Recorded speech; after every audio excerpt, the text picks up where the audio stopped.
I talk to quite a few fire and EMS directors every single week, and there's pretty much one thing that they know about work comp. They have to have it. Of course, everyone has to have work comp, should have work comp if you are a business. How does it work? In this video, I'm going to get a little technical. I'm going to try and keep it as high level as possible here.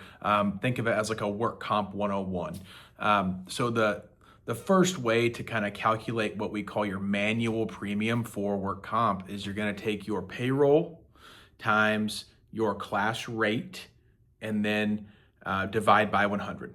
And that will get your manual premium. The rate will change per carrier. There's not going to be a set rate for every single carrier.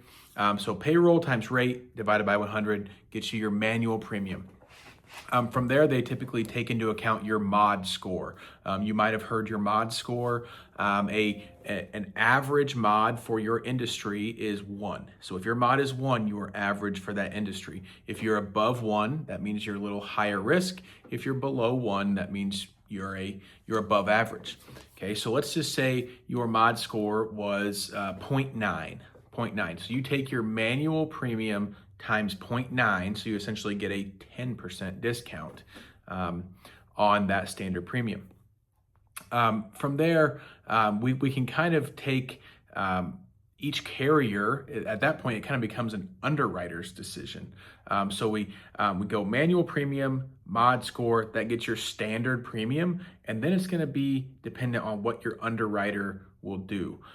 What's your underwriter looking at? Well, that comes back to me. I have to relay what kind of safety programs you have in place. What does your training look like, right? We have to kind of dig back into your operations and not just keep it policy level. I've seen carriers have a higher rate, but then they give more discounts, and it ends up with a lower premium. Okay, so we go manual premium, factor in the mod score here, and then we get standard premium, and then that bottom part is kind of up to the carrier and what history you have, what programs you have in place to get that final premium. So that's the work comp 101, and that's for fire EMS, but truly all industries kind of follow that same pattern.